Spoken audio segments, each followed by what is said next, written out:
I would like to recount an incident that occurred 2 decades ago involving a close friend of mine named Lena. Hailing from Kos, Lena was a devout follower of Street Nicholas the Wonder Worker and frequently implored his divine intervention. Lena tied the knot at a young age of 18 with her husband, who was 5 years her senior. Having been raised by divorced parents, her husband had been residing with his father in their shared apartment prior to their nuptials. He earned his livelihood as an unskilled laborer and often spent his evenings indulging in his love for dancing and dating various women. It was during one of these outings that he crossed paths with Lena, whom he found irresistible. The two of them quickly fell in love and decided to take the plunge into marriage. Unbeknownst to Lena and her husband, his mother had already arranged a match for him with the daughter of a wealthy employer who came from a well-to-do family and could offer a luxurious lifestyle with a beautiful home and company car. What more could a son desire for a happy life? However, the son, who had grown accustomed to his independent lifestyle, did not take kindly to his mother's meddling and rejected the wealthy girl she had chosen for him. Instead, he chose to marry Lena, with whom he had fallen in love. Soon after their marriage, they welcomed a child into the world and moved in with his mother. Lena's own mother stepped in to provide much-needed assistance to the young couple, helping with childcare and preparing meals. However, Lena's mother-in-law convinced her son to relocate to their family home, which was significantly larger than their previous residence.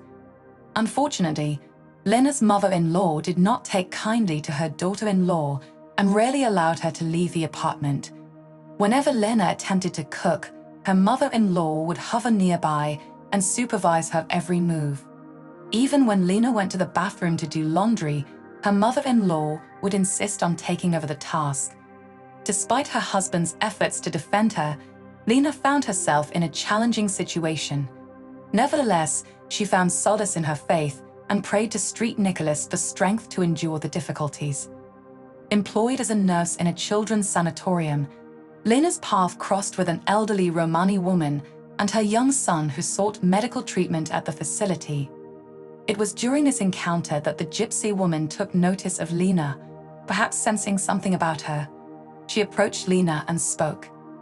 "Your afflictions stem from a woman named Irina," uttered the Romani woman. The name mentioned by the Romani woman was none other than Lena's mother-in-law. Lena was bewildered as to how the gypsy woman had come to know of her mother-in-law's name. However, the Romani woman continued speaking. "You have been cursed, and I can reveal it to you. We must find a private place," suggested the Romani woman. Lena led the Romani woman to a secluded back room where she was instructed to stand still as the woman ran an egg over her body. To Lena's horror, the gypsy cracked open the egg to reveal a spider inside. The Romani woman assured Lena that she could remove the curse, but required a few items including a piece of cloth and specific groceries. Lena began purchasing costly products for the Romani woman on a regular basis. However, the demands escalated, and the woman eventually asked for gold items such as rings and earrings. Despite living modestly, Lena had a few valuable possessions: her mother's earrings, a simple wedding ring, and a plain cross on a chain. Without realizing the gravity of her actions, Lena handed over all her precious belongings to the gypsy woman.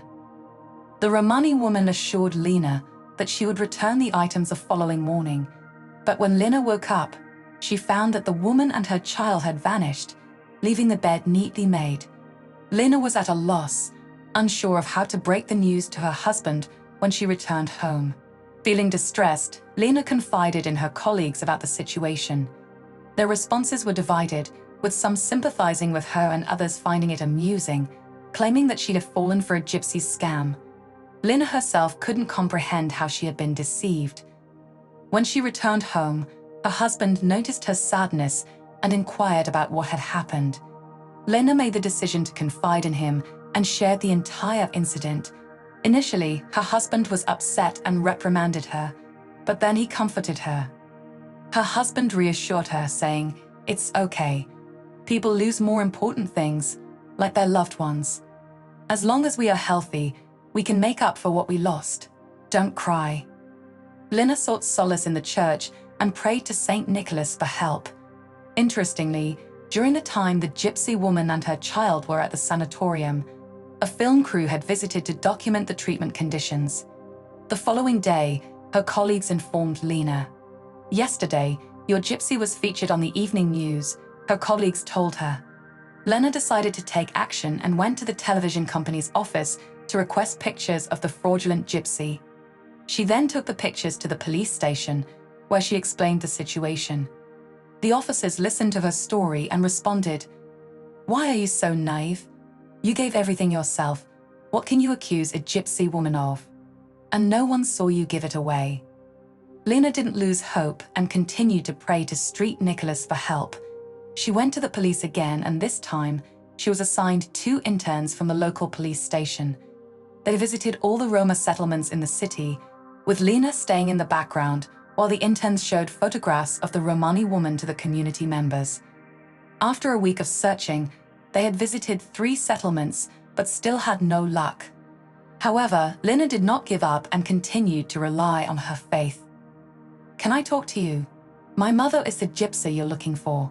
She heard that you're looking for her and she wants to return your things.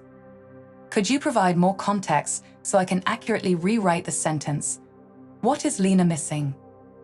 Please forgive my mother. She has a bad habit of taking advantage of people's kindness. Thank you for being persistent and not giving up." Lena was overjoyed to have her belongings returned to her.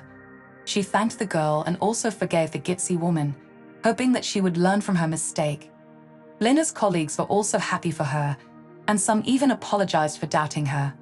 Lena's faith in Street Nicholas was restored, and she continued to pray to him every day. "Don't worry, we will deal with her according to our own customs and traditions," the girl said before leaving. Lena realized that Street Nicholas had helped her, and that same day she lit a candle in his honor at the church. There were so many coincidences. The television crew filming on the right day, being given interns after the initial denial, and the unexpected behavior of the Roma, as they rarely returned anything. Lena brought all of her returned jewelry to the church to bless them. From that day on, she avoided the Roma and didn't stop for their cries.